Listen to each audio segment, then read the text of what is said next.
ಸರ್ಕಾರ ಈಗಾಗಲೇ SIT ರಚನೆ ಮಾಡಿದೆ. ಅವರಿಬ್ಬರಿಗೂ ನೋಟಿಸ್ ಕೊಟ್ಟಿದೆ. ನಾವು ಇಂಟರ್ನಲ್ ಆಗಿ ಎಲ್ಲ ಚೆಕ್ ಮಾಡಿದ್ದೀವಿ. ಆಫೀಸರ್ಸು ಮಿಸ್ಯೂಸ್ ಮಾಡೋದ್ರಲ್ಲಿ ಯಾವ ಥರದ ಅನುಮಾನವೂ ಇಲ್ಲ. ಇದು ಆಗಬಾರ್ದಾಗಿತ್ತು. ಹಿಂದೆ ಕೆಲವು ಕೇಸು BJP ಗೌರ್ಮೆಂಟಲ್ಲೂ ಇದೇ ರೀತಿ ಆಗಿದೆ, ಬೇರೆ ಬೇರೆ ನಿಗಮಗಳಲ್ಲಿ.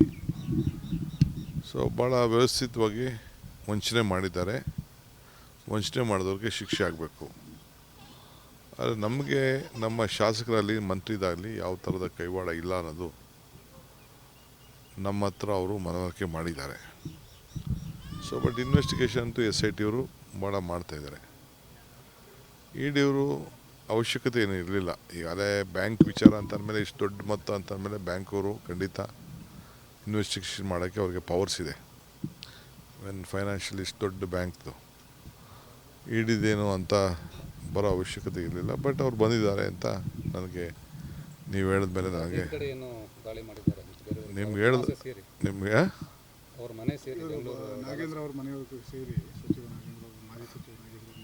ನನಗೆ ಮಾಹಿತಿ ಇಲ್ಲ. ನೀವು ಹೇಳ್ತಾ ಇರೋದಷ್ಟೇ ನನಗೆ ಗೊತ್ತಷ್ಟೇ. ನನಗೇನು ಮಾಹಿತಿ ಏನಿಲ್ಲ.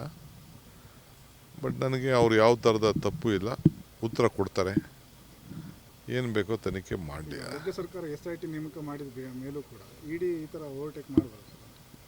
ಈಗ ನಾನೀಗ ಅದಕ್ಕೆ ಮಾತಾಡೋಕ್ಕೆ ಹೋಗಲ್ಲ. ಇನ್ವೆಸ್ಟಿಗೇಷನ್ ಹೋಗ್ತಾ ಇದೆ.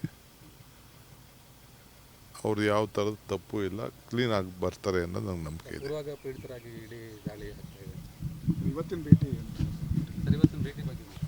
ನಾನು ಮಟ್ಟಕ್ಕೆ ಬರೋದು, ನನ್ನ ನೊಣಕೆರೆ ಮಟ್ಟಕ್ಕೆ ಬರೋದು, ಇಟ್ ಈಸ್ ಮೈ ನಮ್ಮ ನಂಬಿಕೆ, ನಮ್ಮ ವಿಚಾರಗಳು ಇರ್ತವೆ. ನಾವು ಬರ್ತೀವಿ, ಹೋಗ್ತಾ ಇರ್ತೀನಿ. ಇವತ್ತು ಬೇಡ, ಅಲ್ಲಿ ಮಟ್ಟಕ್ಕೆ ಹೋಗಿರಲಿಲ್ಲ ನಾನು. ಅಲ್ಲೊಂದು ರೋಡ್ ಮಾಡಿಸಿದ್ದೀನಿ ನಾನು. ಎಲ್ಲಿ ಅಲ್ಲ, ಅಲ್ಲಿ ಮೇಲ್ಗಡೆ ಬೆಟ್ಟಕ್ಕೆ ಒಂದು ರೋಡ್ ಮಾಡಿಸಿದ್ದೀನಿ. ಗಿರಿಸಿದ್ದೇಶ್ವರನ ಬೆಟ್ಟಕ್ಕೆ ರೋಡ್ ಮಾಡಿಸಿದ್ದೀನಿ, ನಾನೇ ಮಾಡಿಸಿದ್ದೀನಿ. ಅದು ಸ್ವಲ್ಪ ಫಾರೆಸ್ಟ್ ಪ್ರಾಬ್ಲಮ್ ಇತ್ತು.